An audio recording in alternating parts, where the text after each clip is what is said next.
இப்போது இருக்கக்கூடிய அரசியல் சூழல்ல பாரதிய ஜனதா தேசிய ஜனநாயக கூட்டணியாக இருக்கக்கூடிய கட்சிகளோடு சேர்ந்து தேர்தலை சந்திக்கும் அப்படிங்கிற நிலை இருந்தாலும் இந்த கூட்டணி பிளவுக்கு பிறகாக அதிமுக வெளிவந்த பிறகாக இரு தரப்பிலும் இருக்கக்கூடிய அந்த மௌனம் என்பது இன்னும் தொடர்ந்து கொண்டே இருக்கிறது. அது யாரை பலவீனப்படுத்தும் அப்படிங்கிற ஒரு கேள்வி எழுகிறது. நீங்க எப்படி பார்க்கிறீங்க? இல்ல இதுல அதிமுகவோட கணக்கு கொஞ்சம் வித்தியாசமா பாக்குறேன். மோஸ்ட்லி முக்கியமான விஷயங்களை பிரியன் சார் தொட்டுட்டாரு. ஆனா ஒரு சில விஷயங்கள்ல மட்டும் நான் அதுல முரண்பாடுறேன். அதுல முக்கியமான விஷயம் என்னன்னா, அதிமுகவின் ஒற்றை தலைமை அப்படிங்கறது கடந்த காலங்கள்ல எப்படி ஒரு பரிணாம வளர்ச்சி அடைஞ்சது அப்படிங்கறத பாக்குறோம். அதை தொடர்ந்து இந்த கட்சிங்கிறது எடப்பாடி அவர்கள் கிட்ட எப்படி போச்சுன்னு பாக்குறோம். ஆனா அவர் அப்பயே அந்த ஒரு ஸ்டாண்ட ஈவன் ஆன்டி பிஜேபிங்கிற மாதிரியான ஒரு ஸ்டாண்ட எதுக்கு எடுத்தாரு அப்படின்னு நான் பார்த்தேன்னா, எனக்கு 2014ங்கிறது 2024ங்கிறது எந்த வகையில முக்கியம்னா, என்னுடைய கண்ட்ரோல்ல பார்ட்டி பிளஸ் அதுல இருந்து நான் ஒரு வளர்ச்சியை அடைஞ்சிருக்கேன்னா, என் தலைமையில் இந்த ஒற்றை தலைமையின் கீழே பார்ட்டி எவ்வளவு ஸ்ட்ராங்கா நான் இதை பலப்படுத்தி இருக்கேன் அப்படிங்கிற முறையிலான ஒரு இது. அதாவது தனியாக களம் கண்டாலோ இல்ல தனது தலைமையின் கீழ் கூட்டணி வேற இப்போ பாஜகவே அடிஷனல் சீட் கேட்கறாங்கன்னு கூட வச்சுக்கோங்களேன். சரி, அது வேண்டாம்னு ஒரு பார்வை எடுக்கிறாங்கன்னாக்கா இவங்க என்ன நரேட்டிவ் செட் பண்ணணும்னு ஆசைப்படுறாங்கன்னா, இது டிஎம்கே வர்சஸ் ஏடிஎம்கே தான். அது ஏடிஎம்கேவை தாண்டி இது பாஜகவிற்கு போகக்கூடாதுங்கிறது ஒரு எண்ணம். பிஜேபி அதே தான் சொல்றாங்க. இல்ல அது சொல்லுவாங்க, அதான் சொல்றேன். இப்போ எப்படின்னாக்க இந்த ஒரு கால்குலேஷன். ரெண்டாவது விஷயம், ஒரே ஒரு வேலை இந்த 2024 கூட பெருசா சீட்டு வரலைனால் அவங்க நிச்சயமா வரணுங்கிறதுக்கான வேலைகளை செய்வாங்க. அது என்னன்னா, ஆன்டி இன்கும்பன்சி இல்லன்னு சகோதரர் சொன்னார் ரவி சையது. ஆனா ஆன்டி இன்கும்பன்சி நிச்சயமா இந்த 2.5 வருஷத்துல செட் ஆயிருக்குங்கிறது தான் பாயிண்ட். அப்படி இருக்கும் பட்சத்துல அதை அறுவடை செய்யணும். அதனால போக்கஸை திமுகவை நோக்கி வைக்கணுமே தவிர பாஜகவை நோக்கி வச்சாக்கா அவங்களுக்கு ஒரு இம்பார்ட்டன்ஸ் கொடுக்கறதா ஆயிடும். இது ஒரு மும்முனை போட்டிங்கிற ஆஸ்பெக்ட்ல பண்ணக்கூடாது அப்படிங்கிறது ஒண்ணு நிலைப்பாடு. சரி, நான் ஒரே ஒரு துணை கேள்வி மட்டும் கேட்டுறேன், நீங்க சேர்த்தே பதில் சொல்லிடுங்க. நீங்க ரெண்டு விஷயம் குறிப்பிட்டீங்க. ஒன்னு, ஆன்டி மோடி அல்லது ஆன்டி பிஜேபிங்கிற ஸ்டாண்டை எடப்பாடி பழனிசாமி எடுத்திருக்கிறார் அப்படின்னு சொன்னீங்க. கூட்டணியிலிருந்து வெளிவந்ததை தாண்டி அதிகாரப்பூர்வமா எந்த இடத்திலும் அவர்கள் ஆன்டி பிஜேபி ஆன்டி மோடி அப்படிங்கறத அறிவிக்கல. இன்னொன்னு, அவரை தலைவராக தனிப்பட்ட அதிமுகவினுடைய பொதுச் செயலாளர் அவரை நிரூபிப்பதற்கான அவருடைய எஸ்டாப்லிஷ்மென்ட் பண்றதுக்கான அப்படின்ற ஒரு விஷயம் சொன்னீங்க. அது இதுவரைக்கும் கட்சி ரீதியாகவோ கூட எந்த இடத்துல நடந்திருக்கு அப்படிங்கறதையும் நீங்க சொல்லிடுங்க. இல்ல இது இன்னொரு முக்கியமான விஷயம். நீங்க ஏன் மோடியை விமர்சிக்கல இல்ல பாஜக விமர்சிக்கல? முதல் விஷயம், கொள்கை சம்பந்தப்பட்ட விஷயங்கள்ல கருத்து வேறுபாடு தான் இருந்தா மட்டும்தான் நீங்க பிரியணுங்கிற அவசியம் கிடையாது. இங்க எல்லாமே அரசியலை பொறுத்த வரைக்கும் தங்களோட சர்வைவபிலிட்டி, தங்களோட ஸ்ட்ரென்த் அப்படிங்கறதுல எல்லா கட்சியுமே தெளிவா இருப்பாங்க.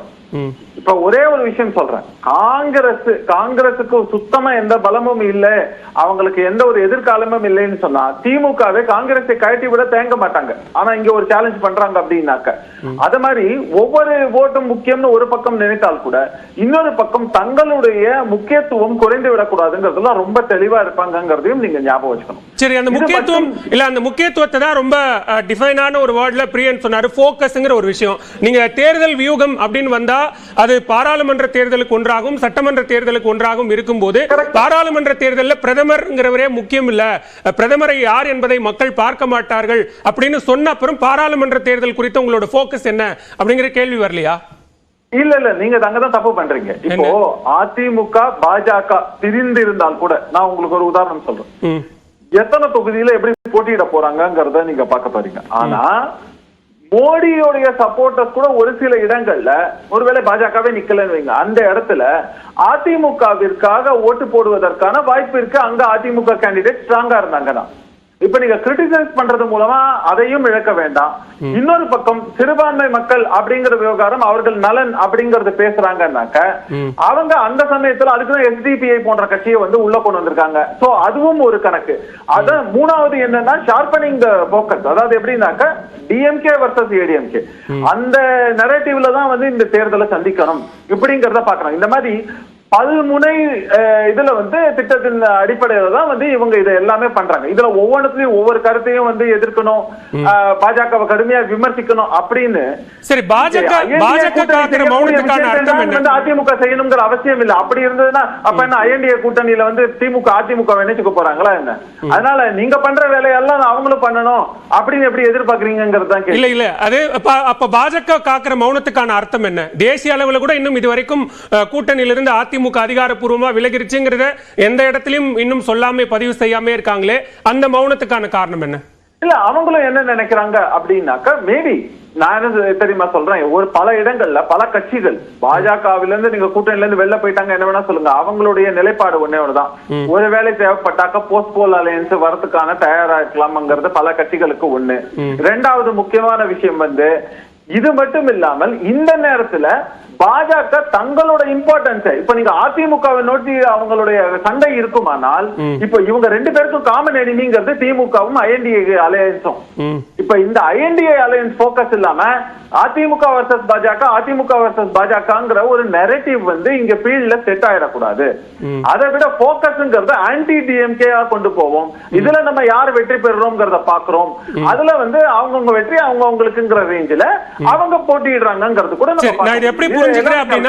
எப்படி புரிஞ்சுக்கிறேங்கன்னா, தனிப்பட்ட முறையில தனித்து அதிமுக களம் கண்டாலோ அல்லது அலைன்ஸோட பிஜேபி களம் கண்டாலோ ரெண்டு பேருக்குமான போக்கஸ் தமிழ்நாட்டை பொறுத்த வரைக்கும் 2024 அல்ல 2026 அப்படின்னு புரிஞ்சுக்கலாமா?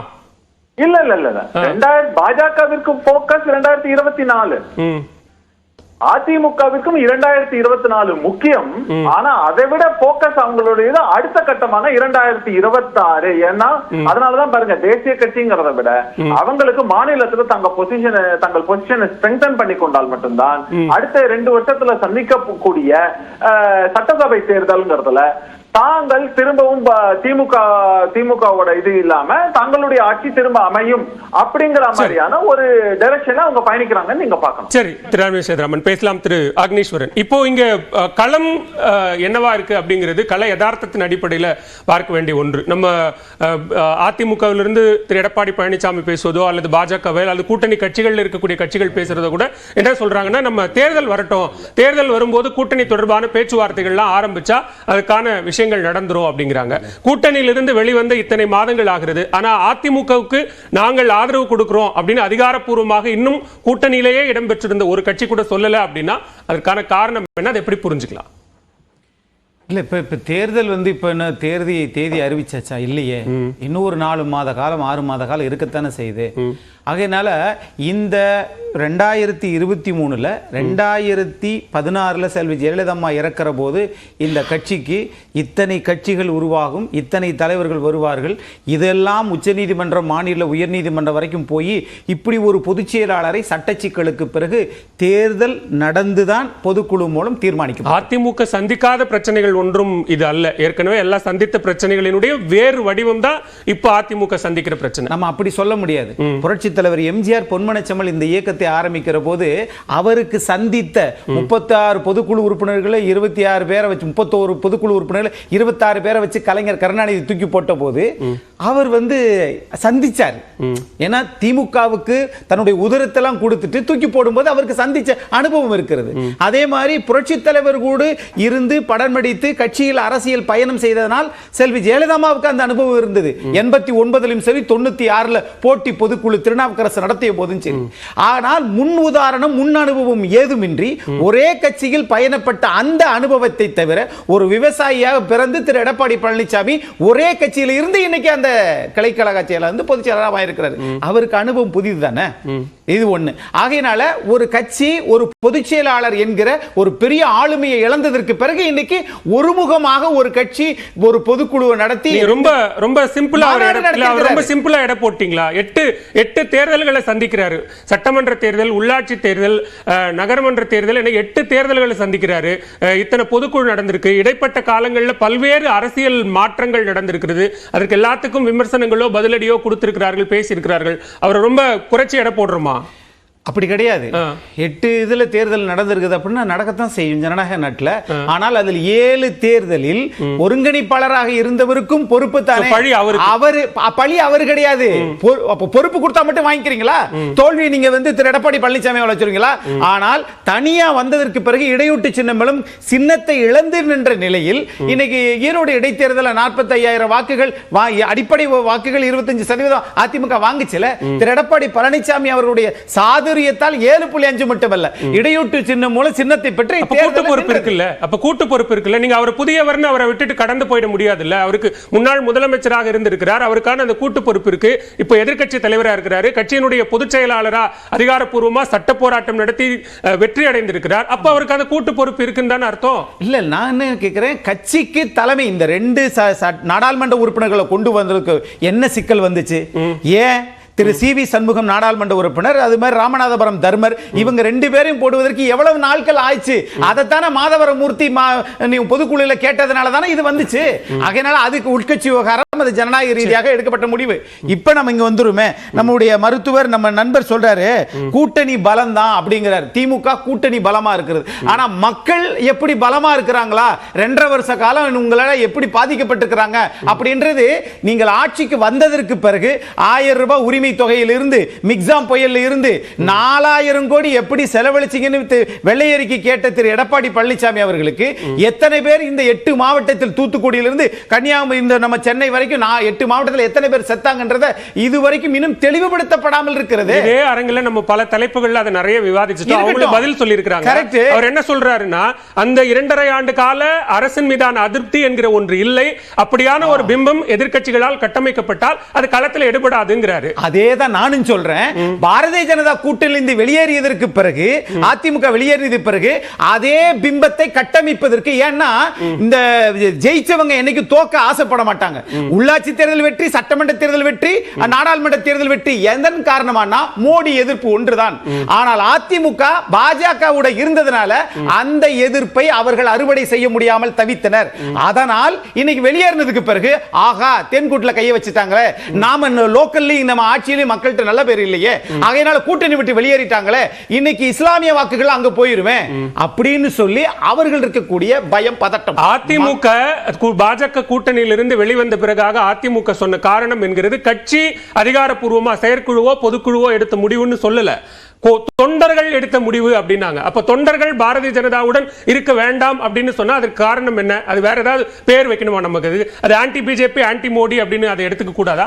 நாடெங்கிலும் இருக்கக்கூடிய அரசியல் கட்சிக்கும் நம்மளுடைய பார்வையாளர்களுக்கும் மக்கள் சார்பா நான் கேட்கிறேன், அதிமுகவை இத்தனை கேள்வி கேட்கிறோமே, ஏப்பா அதிமுக நீங்க மத்தியில ஆட்சி ஆள்றீங்க 10 வருஷம், நீங்க அகாலிதளம் பிரிஞ்சிருச்சு, அதே மாதிரி நீங்க மகாராஷ்டிராவில் சிவசேனா பிரிஞ்சிருச்சு, நீங்க தெலுங்கானால பிரிஞ்சிருச்சு, பெரிய கட்சி வலதுபுறத்துல உட்கார்ந்த கட்சி 38 கட்சி இருக்கிற போது எடப்பாடி பழனிசாமி அதிமுக பொதுச்செயலாளர் பிரிஞ்சிட்டாரு. ஏப்பா இன்ன வரைக்கும் நீங்க அதை சொல்ல மாட்டேங்கிறீங்கன்னு பாரதிய ஜனதாவை நோக்கி கேட்க வேண்டிய கேள்வியை இன்னைக்கு திமுக பிரிஞ்சிட்டாங்க. 21,000 கோடி கேக்குறீங்க பாத்தீங்களா? திரு அக்னீஸ்வரனுக்கு தெரியாது இல்ல, பாரதிய ஜனதாவை நோக்கி அந்த கேள்விகள் என்பது தொடர்ந்து வைக்கப்படுற கேள்விதான். அவர்கள் காக்கிற மௌனத்திற்கான என்ன அவர்கள் நாட்டில் ஏன் பதில் சொல்ல மாட்டீங்க? அதுதான் இது பழி இல்ல திரு அக்னீஸ்வரன். இல்ல திமுகவுக்கு அதிமுகவுக்கு சண்டை மூட்டி வருது. இப்ப நீங்க என்ன சொல்றீங்கன்னா, ஒரு பழிய திமுக மேலயும் ஒரு பழிய கேள்வியை பாஜக நோக்கி எழுப்புங்கங்கறீங்க. ஆனா ஏன் அதிமுக இதுவரைக்கும் நாங்க ஆன்டி பிஜேபி தான், நாங்க ஆன்டி மோடி தாங்கற ஏன் அதிகாரப்பூர்வமா இன்னும் வாய் திறந்து சொல்லாம, ஈவன் இந்த சமீபத்தில் நடந்த பொதுக்குழு வரைக்கும் நீங்க அதை சொல்லவே இல்லையே? ஏன் நீங்க பாராளுமன்றத்தில் நடந்தது அந்த உள்ளுக்கு பாதுகாப்பு குறைபாடு, அது கண்டிக்கத்தக்கது. இரண்டாவது நாங்க வெளியே பாதுகாப்பை அதிகப்படுத்துவதற்கான வலியுறுத்தல், அதுல கண்டனம் ஒரு வார்த்தை இல்ல, வலியுறுத்தல் கண்டிக்கத்தக்கது. அந்த சம்பவம் கண்டிக்கத்தக்கது. அது அக்னீஸ்வரன் மத்திய அரசை வலியுறுத்துறோம். சரி, அவ்வளவுதான். அப்போ இதுல இருந்து என்னன்னு கேட்டீங்கன்னா, இவங்க நோக்கம் என்ன தெரியுங்களா? அப்பா நீங்க பிரிஞ்சிட்டீங்களா இல்லையா, உங்களுக்கு எது அந்த சந்தேகம்? மக்கள் எங்களை 100% நாங்கள் நல்லாட்சி கொடுத்திருக்கிறோம், ஆகையினால் நாங்கள் ஆதரிக்கிறோம், எங்களை மக்கள் ஆதரிப்பாங்க அப்படி சொல்ல மாட்டேங்கிறாங்க. நாங்க கூட்டணில ஒத்துமையா இருக்கங்க, ஆகையினால நாங்க வெற்றி பெறுவோம். கூட்டணி ஒத்துமையாக இருந்தால் ஏன் வெற்றி பெற முடியல? இங்க பாருங்களேன், தலைப்பு எப்படி வச்சீங்களோ அதுக்காக தான் விவாதிக்கிறேன். நீங்க நிர்வாக ரீதியாக ஒரு நாள் விவாதம் வைங்க, அதுல விவாதிக்கலாம். வந்த தலைப்புல இருந்து மீறி திரும்ப நிர்வாக ரீதியான கேள்விகளை வச்சா அதுக்கு பதில் சொல்ல வேண்டியிருக்கு. பதில் சொல்ல வேண்டியிருக்கு. நான் தலைப்பு மாறி முடிச்சிட்டோம். நாங்க ஒண்ண வந்து கூட்டணி சொல்லல. இப்ப என்ன தலைப்பு என்ன? திமுக, அதிமுக, பாஜக இது கூட்டணி வியூகம். அதுதானே தலைப்பு. அப்ப கூட்டணி என்பது அரசியல் கட்சியில நம்ம எப்படி செயல்படுற நிர்வாகத்தை சேர்ந்தது தானே சார். நீங்க அண்ணன் ரவீந்திரன் துரைசாமி அவர்கள் பார்வை என்பது நீங்க பாரதிய ஜனதாவினுடைய நன்மை தீமை அதனுடைய வெற்றி எந்த அளவுக்கு இருக்கிறது அதை புள்ளி விவரத்தில் சொல்லுவாங்க. ஆனால் கள நிலவரத்தில் தமிழ்நாட்டில் அதிமுக திமுக அதில் மாற்று கருத்தும் இல்ல. அது திரு ரமேஷ் சேதுராமன் அவர்கள் சொல்லுகிற போது நாங்கள் நல்லாட்சி வழங்கிட்டோம், ஆனா திமுகவும் அதிமுகவும் இங்கு திராவிட கட்சிகள் தான் இருக்கணும் அப்படின்னு அவர் சொல்றாரு. நான் கேட்கிறேன், கூட்டணி விட்டு விளையிச்சு, நாங்க 4% இல்ல, திரு அண்ணாமலை கட்சியை பலமாக வளர்த்திருக்கிறார். நாம் தமிழர் கட்சியோ பாட்டாளி மக்கள் கட்சியோ இனிமேலுக்கு இங்கு அதிமுக திமுகவுடன் போட்டி போட முடியாது அப்படி சொல்லுங்களேன். ஆனால் திமுக அதிமுகவே சொல்லாதப்ப பிஜேபி எப்படி சொல்லும்? கூட்டணி இல்லை. 2000 தீர்மானம் போட்ட கட்சி தமிழ்நாட்டில் எந்த கட்சி சார்? ஒரே கட்சி அதிமுக தான். ஆகையினால நீங்க சார் சொல்லும்போது சொன்னாங்கல்ல நம்ம பிரியன் சார், அதாவது தனியா நின்று என்ன இது பண்ண போறாங்க அப்படி கேட்கறாங்க இல்லையா. 2014 நின்ற கட்சி, 2016 சட்டமன்றத்தில் நின்ற கட்சி. உடனே சொல்லுவாங்க ஜெயலலிதா அம்மா உங்களும் திரு எடப்பாடி பழனிசாமி ஒன்றல்ல அப்படின்னா. இல்ல, அதே இயக்கம் அதே மாவட்ட கழக செயலாளர் 75 பேர்ல 73 பேர் இன்னும் அவரோடு தான் இருக்கிறார்கள். கட்சி பலமாய் இருக்கிறது. பாஜக விட்டு வெளியே வந்ததற்கு பிறகு அதிமுகவுக்கு செல்வாக்கு உயர்ந்திருக்கிறது. சரி சரி, என்ன